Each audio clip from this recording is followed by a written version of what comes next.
اهلا بيكم في الكارير. انا محمد صلاح، ودي حلقة جديدة من حلقات كان يا مكان Once Upon a Time، واللي فيها هجيب لك كل اسبوع قصة انجليش وهترجمها لك بالعربي.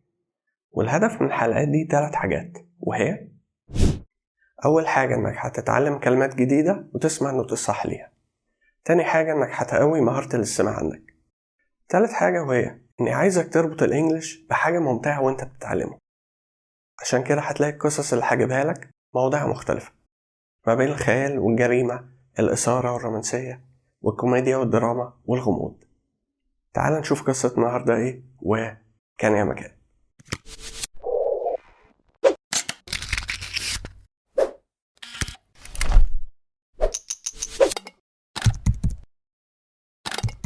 The Legend of Sleepy Hollow. The valley known as Sleepy Hollow hides from the world in the high hills of New York State. There are many stories told about the quiet valley. But the story that people believe most is about a man who rides a horse at night. The story says the man died many years ago during the American Revolutionary War. His head was shot off. Every night he rises from his burial place, jumps on his horse and rides through the valley looking for his lost head. Near Sleepy Hollow is a village called Tarrytown. It was settled many years ago by people from Holland. The village had a small school and one teacher, named Ichabod Crane. Ichabod Crane was a good name for him, because he looked like a tall bird, a crane. He was tall and thin like a crane. His shoulders were small, joined 2 long arms. His head was small, too, and flat on top. He had big ears, large glassy green eyes, and a long nose. Ichabod did not make much money as a teacher. And although he was tall and thin, he ate like a fat man. To help him pay for his food, he earned extra money teaching young people to sing. Every Sunday after church Ichabod taught singing. Among the ladies Ichabod taught was one Katrina van Tassel. She was the only daughter of a rich Dutch farmer. She was a girl in bloom, much like a round red, rosy apple. Ichabod had a soft and foolish heart for the ladies, and soon found himself interested in Miss Van Tassel. Ichabod's eyes opened wide when he saw the riches of Katrina's farm, the miles of apple trees and wheat fields, and hundreds of fat farm animals. He saw himself as master of the Van Tassel farm with Katrina as his wife. But there were many problems blocking the road to Katrina's heart. One was a strong young man named Brom van Brunt. Brom was a hero to all the young ladies. His shoulders were big.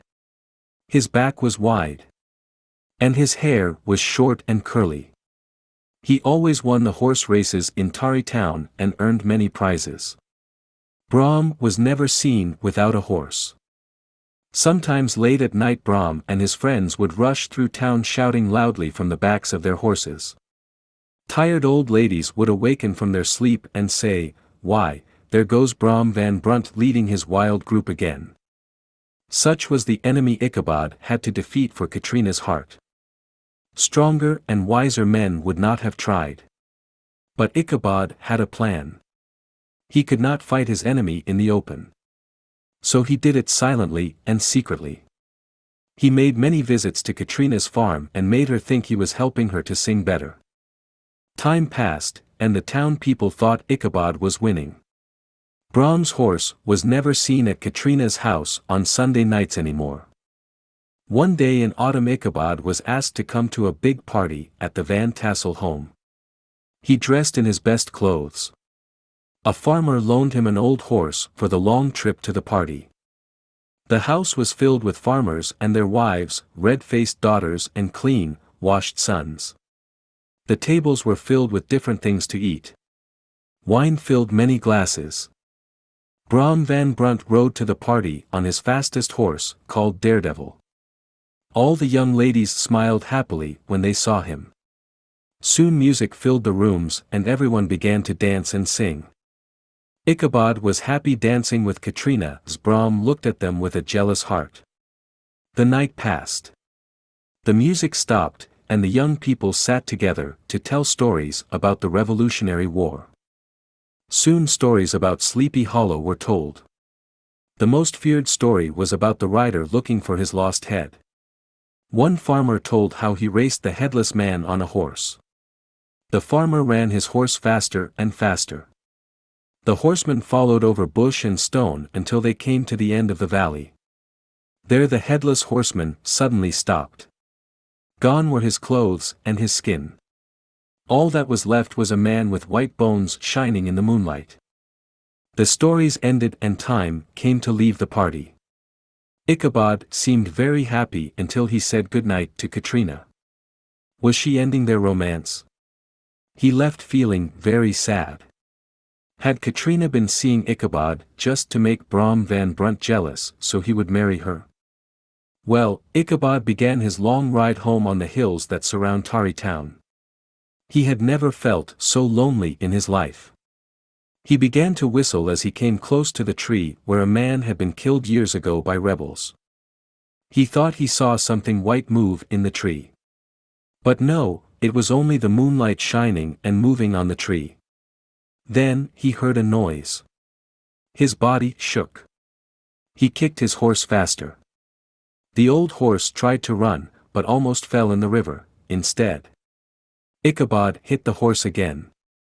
The horse ran fast and then suddenly stopped, almost throwing Ichabod forward to the ground. There, in the dark woods on the side of the river where the bushes grow low, stood an ugly thing. Big and black. It did not move, but seemed ready to jump like a giant monster. Ichabod's hair stood straight up. It was too late to run, and in his fear, he did the only thing he could. His shaking voice broke the silent valley. "Who are you?" The thing did not answer. Ichabod asked again. Still no answer. Ichabod's old horse began to move forward. The black thing began to move along the side of Ichabod's horse in the dark. Ichabod made his horse run faster. The black thing moved with them. Side by side they moved, slowly at first. And not a word was said. Ichabod felt his heart sink. Up a hill they moved above the shadow of the trees. For a moment the moon shone down and to Ichabod's horror he saw it was a horse. And it had a rider. But the rider's head was not on his body. It was in front of the rider, resting on the horse. Ichabod kicked and hit his old horse with all his power. Away they rushed through bushes and trees across the valley of Sleepy Hollow. Up ahead was the old church bridge ere the headless horseman stops and returns to his burial place. If only I can get there first, I am safe, thought Ichabod. He kicked his horse again. The horse jumped onto the bridge and raced over it like the sound of thunder. Ichabod looked back to see if the headless man had stopped. He saw the man pick up his head and throw it with a powerful force. The head hit Ichabod in the face and knocked him off his horse to the dirt below. They found Ichabod's horse the next day peacefully eating grass. They could not find Ichabod. They walked all across the valley. They saw the footmarks of Ichabod's horse as it had raced through the valley. They even found Ichabod's old hat in the dust near the bridge. But they did not find Ichabod. The only other thing they found was lying near Ichabod's hat. It was the broken pieces of a round orange pumpkin. The town people talked about Ichabod for many weeks. They remembered the frightening stories of the valley. And finally they came to believe that the headless horseman had carried Ichabod away. Much later an old farmer returned from a visit to New York City. He said he was sure he saw Ichabod there. He thought Ichabod silently left Sleepy Hollow because he had lost Katrina. As for Katrina, her mother and father gave her a big wedding when she married Brom Van Brunt. Many people who went to the wedding saw that Brom smiled whenever Ichabod's name was spoken. And they wondered why he laughed out loud when anyone talked about the broken orange pumpkin found lying near Ichabod's old dusty hat.